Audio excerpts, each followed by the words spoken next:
ರಾಜಕೀಯ ನಿವೃತ್ತಿ ನಿರ್ಧಾರದಿಂದ ಹಿಂದೆ ಸರಿತೇನೆ, ಮತ್ತೆ ರಾಜಕೀಯದಲ್ಲಿ ಸಕ್ರಿಯವಾಗ್ತೇನೆ, ಚುನಾವಣಾ ಪ್ರಚಾರಕ್ಕೆ ಹೋಗ್ತೇನೆ ಎಂದು ಸಚಿವ ಎಸ್ ಅಂಗಾರ ಮತ್ತೆ ಯೂಟರ್ನ್ ಹೊಡೆದಿದ್ದಾರೆ. ಸುಳ್ಯ ಪ್ರೆಸ್ ಕ್ಲಬ್ನಲ್ಲಿ ಸುದ್ದಿಗೋಷ್ಠಿಯಲ್ಲಿ ಮಾತನಾಡಿ, ಬಿಜೆಪಿ ಅಭ್ಯರ್ಥಿ ಘೋಷಣೆ ವೇಳೆ ಅಭ್ಯರ್ಥಿ ಸ್ಥಾನ ಸಿಗದ ನೋವಿನಿಂದ ಅಂದಿನ ದಿನದ ರಾಜಕೀಯ ನಿವೃತ್ತಿ ಹೇಳಿಕೆ ನೀಡಿದ್ದೇನೆ. ಆದರೆ ಬಳಿಕದಲ್ಲಿ ನನ್ನ ನಿರ್ಧಾರ ಬದಲಾಯಿಸಿದ್ದೇನೆ. ಮುಂದೆಯೂ ಬಿಜೆಪಿ ಪಕ್ಷದಲ್ಲಿದ್ದುಕೊಂಡು ಪಕ್ಷದ ಅಭ್ಯರ್ಥಿ ಭಾಗೀರಥಿ ಮುರುಳ್ಯ ಅವರ ಗೆಲುವಿಗೆ ಸಂಪೂರ್ಣವಾಗಿ ತೊಡಗಿಕೊಂಡು ಪೂರಕ ಕೆಲಸ ಮಾಡ್ತೇನೆ ಎಂದರು. 7 ಬಾರಿ ಸ್ಪರ್ಧೆ ಮಾಡಿದಾಗಲೂ ನಾನೆಂದು ನನಗೆ ಟಿಕೆಟ್ ಕೊಡಿ ಎಂದು ಕೇಳಿಕೊಂಡವನಲ್ಲ, ಟಿಕೆಟ್ಗಾಗಿ ಲಾಬಿ ಮಾಡಿದವನು ಅಲ್ಲ. ಇಷ್ಟು ಬಾರಿಯೂ ಪಕ್ಷವೇ ನನಗೆ ಸ್ಪರ್ಧಿಸಲು ಅವಕಾಶ ಮಾಡಿಕೊಟ್ಟಿತು ಎಂದು ಹೇಳಿದರು.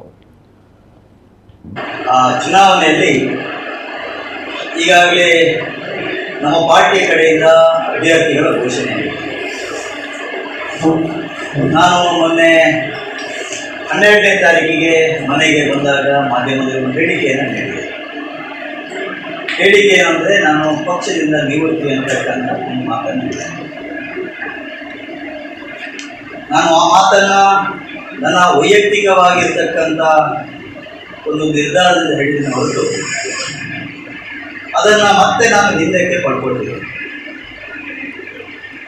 ಯಾಕೆ ಹಿಂದಕ್ಕೆ ಪಡ್ಕೊಂಡಿದ್ರೆ, ನನಗೆ ಅಭ್ಯರ್ಥಿಗಳಲ್ಲಿ ಆಯ್ಕೆ ಮಾಡಿದಂಥ ವಿಧಾನದಲ್ಲಿ ನನಗೆ ಯಾವುದೇ ರೀತಿಯ ಬೇಸರ ಇಲ್ಲ, ಸ್ಪಷ್ಟವಾಗಿದೆ.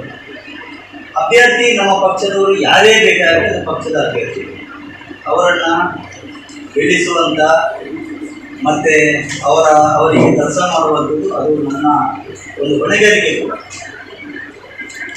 ಆ ದೃಷ್ಟಿಯಿಂದ ನಾನು ಆ ಒಂದು ನೋವಿನಲ್ಲಿ ಒಂದು ಮಾತನ್ನು ಹೇಳಿದೆ, ಅದನ್ನು ನಾನು ಹಿಂದಕ್ಕೆ ಪಡ್ಕೊಳ್ತೇನೆ.